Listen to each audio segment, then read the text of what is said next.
اور تین تین لفظ بول کے بیٹی کی زندگی خراب کر دیتی ہے. میں نے اس لیے لکھوایا 10 لاکھ جو ہے نا وہ نقدی اور اتنے تولے زیور. ایک دفعہ طلاق دیتے ان کو بھی لگ پتا جائے گا کہ کیا کرنا ہے. مذاق نہیں بنا پڑا آج بیٹی. ہم نے بچیوں کا مذاق نہیں بنا رکھا.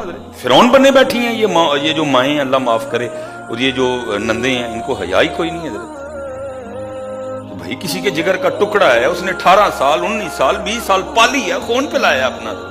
کسی باپ کے دل کو چیر کے دیکھو کہ باپ کے لیے بیٹی ہوتی کیا ہے. 3 لفظ بول کے تم اس کی زندگی کا بیڑا غرق کر کے رکھ دیتے ہو. یہ تو وکری بات ہے بیٹا. ان قریب وہ میدان لگنے والا ہے جس دن ساس بھی پٹھی ہونی ہے, جس دن نانا بھی پٹھیاں ہونی ہیں, جس دن میاں بھی ٹونگیا جانا ہے. ٹھیک ہے ادھر تم فرعون بنے بیٹھے ہو, بیٹی والا بیچارہ مجبور ہے, کیا کرے, وہ بیٹی والا ہے, وہ منتیں بھی کرتا ہے, وہ ترلے بھی کرتا ہے, وہ معافی بھی مانگتا ہے. میں جانتا ہوں بڑے لوگوں کو بیٹیاں ذلیل کر کے رکھ دی ان لوگوں نے.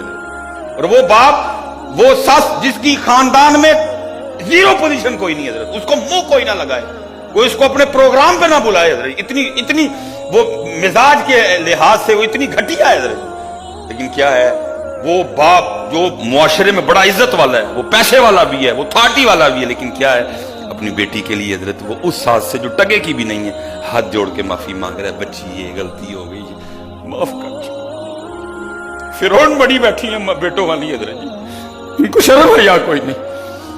وہ باپ جس کو اللہ نے اتنی بڑی پاک عطا کر رکھی ہے, وہ جو ٹگے کی بھی نہیں ہے, وہ ساس اس کے سامنے اپنی بیٹی کی وجہ سے معافی مانگ رہا ہوتا ہے. بہن جی غلطی ہو گئی, بچی ہے چھوٹی ہے, یہ میں بڑے لاڈا نہ پالی ہے, چلو اگو نہیں کرے گی, میں سمجھاؤں گا.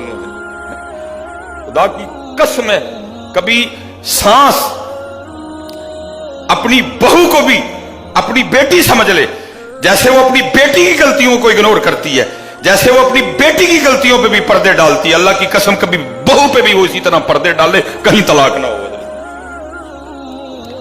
کہیں طلاق نہ ہو. لیکن فرق کیا ہوتا ہے, اپنی بیٹی بیٹی ہوتی ہے, جو کسی کی بیٹی ہوتی ہے وہ بیٹی